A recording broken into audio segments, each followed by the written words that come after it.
Good morning, everybody. Reverend Dave Roach here again, uploading the next sermon in the New Year's series. We had talked about in church that we were going to teach the Bible one principle at a time this year. Of course, last message that I uploaded was on restitution. Well, this one is going to be on the principle of sowing and reaping.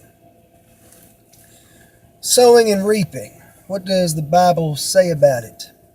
Well, the best way to teach about sowing and reaping is to use the natural world.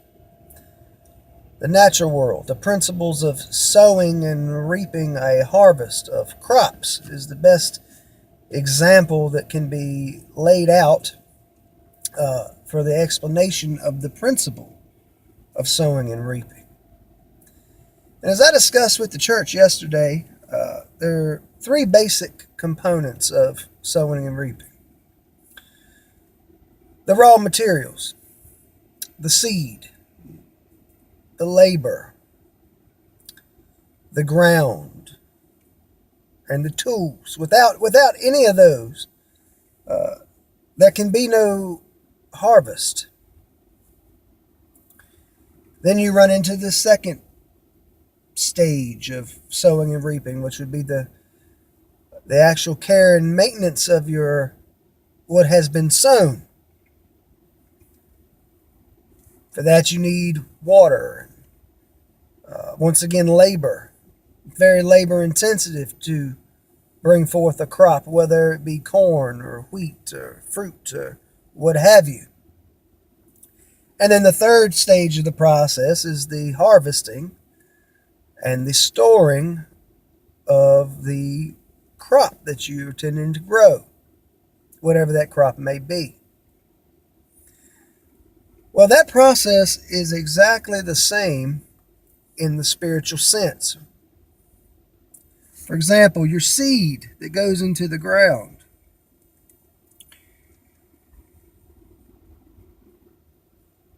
You're not going to plant corn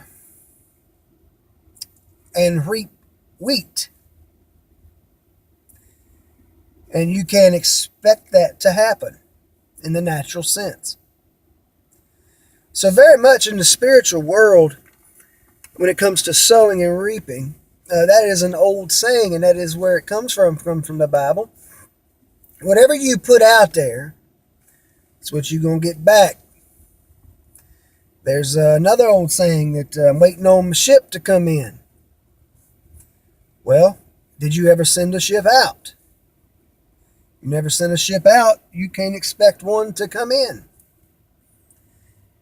If you've never sown, you can't expect to reap.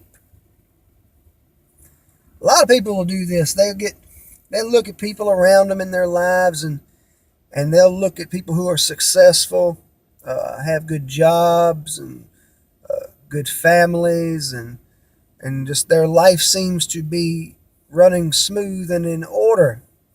And you sitting here and you're looking at your life, and maybe you don't have as good a job or a good set of family circumstances.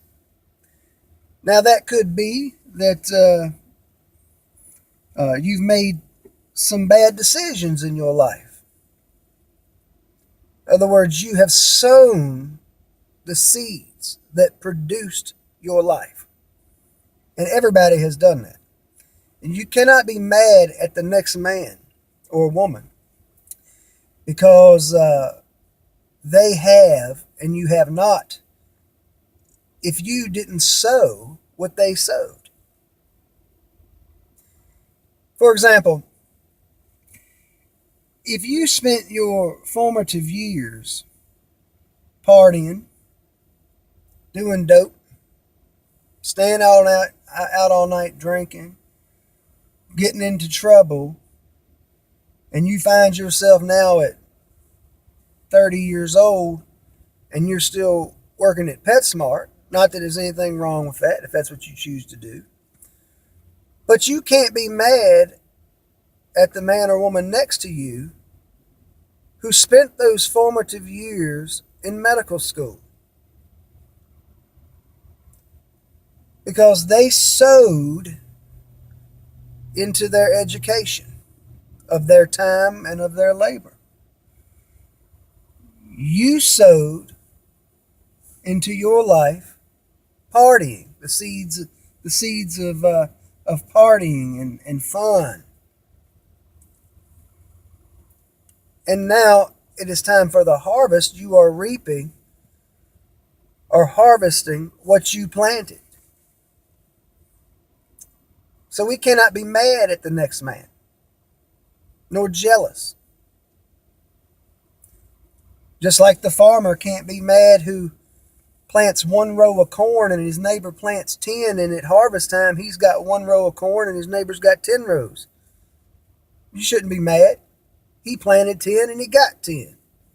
You planted 1 and you got 1. That's a law, and it's unchanging. Whatever we sow into life is what you're going to reap, be it good or bad.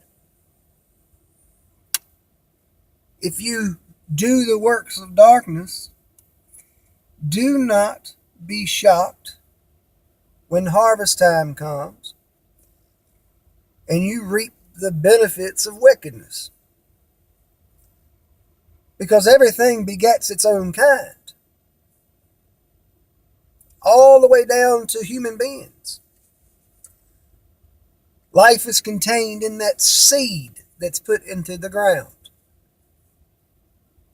the seed that is sown. The life is in it. So if you do evil, you're going to get evil. If you stay up all night partying instead of studying, when test time comes around, you're going to get an F.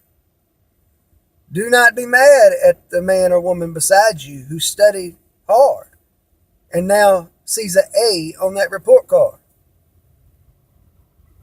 You could have very well had that same A. You could have had that same job. You could have done anything that you wanted to do, but you chose to sow what you sowed. I mean, hell, I'll use my own life coming out of school. I could have went to college, but I didn't. I chose another path, and I sowed into the military. I went to the Marine Corps. So now my life, because of the seeds that I have planted, has produced good fruit. But still and yet, it's not producing the same fruit as I would have had I went to become a surgeon. Had I went to become a bank investor or something along those lines. I have to be content with my life and what I have sown. Just as you have to be. People's real trouble in life is that they are not content with their harvest, but there's nothing you can do about it. You sowed into your life, and now it is harvest time, and you're reaping the rewards, be they good or bad. Now, in the last few minutes I have today, I'm going to share with you something I shared with the church. That this year, in particular, we are going to see the fruit of our labor faster than we've ever seen before.